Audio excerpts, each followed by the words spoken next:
मशरिक़ वस्ता में जंग का दौर चल रहा है और लगातार पहले से एक जंग इजराइल और हमास के दरमियान चल रही थी, लेकिन इस बीच में इजराइल और ईरान के दरमियान भी जंग शुरू हो गई और दुनिया अब इसे एक तरह से महसूस कर रही है कि क्या जो ये जंग है और मशरिक़ वस्ता में जिस तरह के हालात हैं, क्या तीसरी आलमी जंग की तरफ अब एक तरह से दुनिया जा रही है। थर्ड वर्ल्ड वॉर की तरफ अब एक तरह से दुनिया आगे बढ़ रही है। जिस तरह के तेवर इजराइल के हैं या जिस तरह से पलटवार इस जंग में ईरान ने किया है, अब ऐसे में इस जंग का नतीजा आखिर क्या कुछ होगा। क्या दुनिया दो हिस्सों में बंटने जा रही है, क्योंकि अब कोई भी एक तरह से मानने को तैयार नहीं है। इजराइल ने इस जंग की शुरुआत की थी, तो दूसरी तरफ अब ईरान यह कह रहा है कि जब तक उसका बदला पूरा नहीं हो जाता है वो जंग से बाज आने वाला नहीं है। वो जब तक अपना बदला पूरा नहीं कर लेगा तब तक उसकी लड़ाई एक तरह से जारी रहेगी, ईरान की जारहियत एक तरह से जारी रहेगी। और यही वजह है कि जंग की हालत में इजराइल से मुज़ाकरात नहीं हो सकते हैं, बातचीत नहीं हो सकती है। ईरान ने बिल्कुल साफ कर दिया है कि जब तक यह जंग जारी रहेगी, जब तक गोलीबारी जारी रहेगी, जब तक इस तरह की एयर स्ट्राइक इजराइल की तरफ से जारी रहेगी, तब तक ईरान बातचीत नहीं करेगा। ईरान बात की मेज पर एक तरह से नहीं आएगा, यानी टॉक नहीं होंगे जब तक जंग एक तरह से चलती रहेगी। और इस बात को बिल्कुल साफ कर दिया है ईरान ने कहा है कि या तो जंग रोको फिर बात होगी, या जंग अगर चलती रहेगी तो फिर बातचीत नहीं होगी। और ईरान ने बिल्कुल साफ कर दिया, ईरान का सालिसों को, यानी जो इसमें सालिस हैं कतर और ओमान को जवाब दिया है और ईरान ने साफ तौर से कह दिया कि हम अब बातचीत नहीं करेंगे जब तक ये जंग नहीं रुकेगी। यानी जब तक ये कशीदगी कम नहीं होती है, ये तनाव कम नहीं होता है, तब तक बातचीत का कोई रास्ता नहीं निकलेगा और ईरान बातचीत नहीं करेगा। क्योंकि एक कोशिश की जा रही थी कि ईरान और इजराइल के दरमियान जो तनाव बढ़ा है, जो जंग जैसे हालात बने हैं, इन्हें यहीं पर रोक दिया जाए। और ऐसे में कतर और ओमान ने एक कोशिश की थी और बातचीत करने की पेशकश की थी ईरान और इजराइल के सामने। इजराइल तो फौरन मान गया, वो बातचीत करने के लिए तैयार है, क्योंकि इस जंग में और इस लड़ाई में कहीं ना कहीं इजराइल परेशानियों का सामना कर रहा है। लेकिन दूसरी तरफ ईरान के तेवर सख्त हैं और ईरान ने कहा है कि वो बातचीत नहीं करेगा। और जो सालिस थे यानी कतर और ओमान को साफ साफ जवाब ईरान ने दिया है कि वो बातचीत नहीं करेगा, बातचीत के टेबल पर उस वक्त तक नहीं आएगा जब तक अपनी नापाक हरकतों को इजराइल नहीं छोड़ता है, जब तक इजराइल जंग से बाज नहीं आता है, तब तक एक तरह से ये लड़ाई जारी रहेगी और बातचीत नहीं होगी। क्योंकि इजराइल और ईरान के बीच हमलों का तबादला लगातार जारी है। हमलों में शिद्दत के साथ साथ हलाकतों की तादाद में भी लगातार इजाफा हो रहा है। इस महाज के पस मंजर में दोनों को तहम्मुल का मुजाहरा करने और मुज़ाकरात की मेज पर लाने की कोशिशें भी हो रही हैं।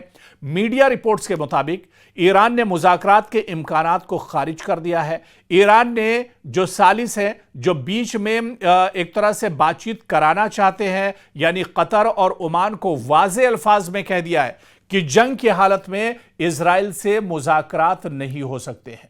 तो ईरान को चीन की भी इस बीच हिमायत मिली है। और अब देखिए, क्योंकि जिस तरह से जंग आगे बढ़ रही है, जिस तरह से कशीदगी आगे बढ़ रही है, तनाव और बढ़ता जा रहा है। अब ऐसे में दुनिया दो हिस्सों में एक तरह से बढ़ती जा रही है। जो मुल्क हैं, कुछ मुल्क इजराइल की हिमायत कर रहे हैं, जिनमें मगरबी ममालिक एक तरह से शामिल हैं, अमेरिका एक तरह से शामिल है। तो दूसरी तरफ आप देखिए कि ईरान की हिमायत में भी बहुत से मुल्क खड़े हैं, जिनमें सऊदी अरब और पाकिस्तान शामिल हैं। इसके अलावा चीन भी शामिल है। चीन ने तो बाकायदा ईरान को अपनी हिमायत दी है और चीन ने बाकायदा ईरान की मदद करने के लिए अपने कई कार्गो भी भेजे हैं, जिनमें ईरान को फौरी तौर पर मदद के लिए, राहत के लिए एक तरह से चीन ने अपने कदम आगे बढ़ा दिए। तो ऐसे में ईरान को चीन की हिमायत मिली है, तो अमेरिका की पनाह में इजराइल चला गया है। और इजराइल लगातार इस तरह की जो बमबारी कर रहा है, लगातार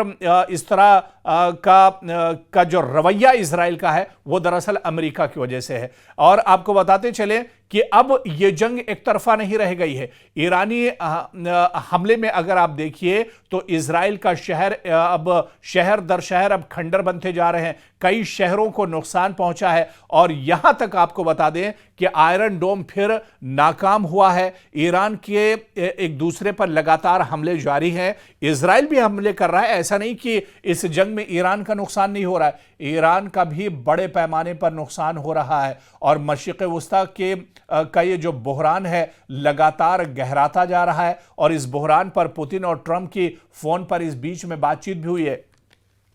आप देखिए कि जो तनाज़ा है ये दरअसल मशरिक़ वुस्ता का है और इस पर लगातार बातचीत भी हो रही है और दुनिया के अलग अलग जो मुल्क हैं वो इस पर तशवीश जता रहे हैं, क्योंकि अब डिजिटल दौर है, अब एक तरह से कंप्यूटर का दौर है और अब दुनिया बहुत छोटी सी हो गई है। दुनिया अब एक विलेज और एक गांव में एक तरह से तब्दील होती जा रही है और ऐसे में दुनिया के किसी हिस्से में भी अगर कशीदगी और तनाव हो तो पूरी दुनिया पर उसका असर पड़ता है। और यही वजह है जिस तरह से ईरान और इजराइल की ये जंग चल रही है, ये तनाव है। ऐसे में आप देखिए कि महंगाई बढ़ेगी, पेट्रोल और गैसेस के जो दाम है वो बढ़ेंगे और इसी वजह से पूरी दुनिया एक तरह से फिक्रमंद है। और यही वजह है कि चाहे हम रशिया की बात करें, चाहे चाइना की बात करें, अमेरिका की बात करें, जर्मनी की बात करें, जापान की बात करें, नॉर्थ कोरिया और साउथ कोरिया की बात करें, सऊदी अरब की बात करें, मतलब जितने भी बड़े ममालिक हैं सब कहीं ना कहीं अब एक तरह से परेशान हैं कि जंग नहीं होनी चाहिए। पहले से आप देखिए कि रशिया की जंग चल रही है और इसके अलावा आप देखिए तो इजराइल हमास के जरिए जंग लड़ रहा है। तो दुनिया पहले से जंग की हालत में है और अब अगर एक और जंग होती है और यह जंग छोटे मोटे मुल्क नहीं है, आप देखिए ईरान भी अपनी जगह पर एक बहुत बड़ी ताकत है और इजराइल उसके साथ भी अब जंग छेड़ रहा है। और जाहिर सी बात है कि पसे पर्दा इजराइल ये खुद जंग नहीं लड़ रहा है, बल्कि अमेरिका की पुष्टपनाही इजराइल को हासिल है और इसी वजह से इजराइल आगे बढ़ रहा है। और अब जब इजराइल मशरिक़ वुस्ता में फंस चुका है तो वो अमेरिका की तरफ देख रहा है। हालांकि अमेरिका भी इस बीच में इजराइल से कह रहा है कि बातचीत कर लो, बातचीत के मेज पर आ जाओ। इजराइल बातचीत करने के लिए तैयार है, लेकिन अब तेवर ईरान के सख्त हैं। ईरान कह रहा है कि नहीं, अब हमारा सब कुछ दांव पर एक तरह से लगा हुआ है और अब हम बातचीत उस वक्त तक नहीं करेंगे जब तक ये जंग का सिलसिला एक तरह से जारी रहेगा। तो इजराइल और ईरान के बीच हमलों का तबादला लगातार जारी है और पूरी दुनिया में एक तरह से तनाव बना हुआ है। हमलों में शिद्दत के साथ साथ जो हलाकतें हो रही है, जो मरने वाले लोग हैं, उनमें भी लगातार इजाफा हो रहा है। इस महाज के पस मंजर में दोनों के तहम्मुल का मुजाहरा करने और मुज़ाकरात की मेज पर लाने की कोशिशें भी लगातार हो रही हैं। मीडिया रिपोर्ट्स के मुताबिक ईरान ने मुज़ाकरात के इम्कानात को खारिज कर दिया है। अब ईरान के तेवर सख्त हैं। ईरान ने सालिस, कतर और ओमान को वाज़ेह अल्फाज में कह दिया है कि जंग की हालत में मुज़ाकरात नहीं हो सकते हैं। और इसी तरह से खबर रसा एजेंसी रॉयटर्स की अगर हम बात करें तो इसके मुताबिक ईरान ने कतर और ओमान को बताया है कि वो इजराइल के हमलों के दौरान जंगबंदी पर बातचीत के लिए तैयार नहीं है।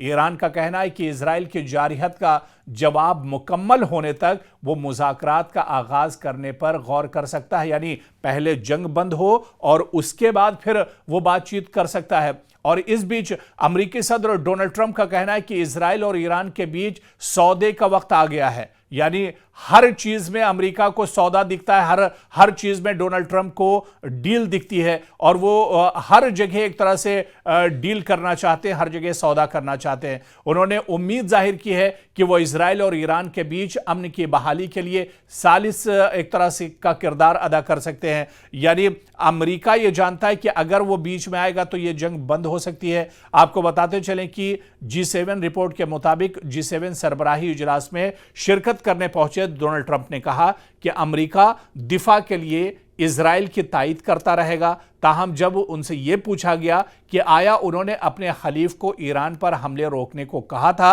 तो उन्होंने कुछ भी कहने से इनकार कर दिया। यह दरअसल दोगला रवैया है अमेरिका का। एक तरफ ईरान को मना नहीं करता है, इजराइल को मना नहीं करता है जंग करने के लिए और दूसरी तरफ ईरान से कहता है बातचीत करने के लिए। तो ये कहीं ना कहीं अमेरिका का दोगला रवैया, और इस रवैये को पूरी दुनिया एक तरह से समझ चुकी है। तो अब कहीं ना कहीं जिस तरह से जंगबंदी की बात की जा रही है, ऐसे में ईरान बहुत सख्त अपनी जगह पर उसने स्टैंड लिया है और ईरान ने कहा है कि जब तक यह जंग बंद नहीं होगी तब तक बातचीत नहीं होगी। और आने वाले दिनों में इस जंग का, इस तनाव का रुख क्या होगा, यह देखना भी बहुत अहम होगा।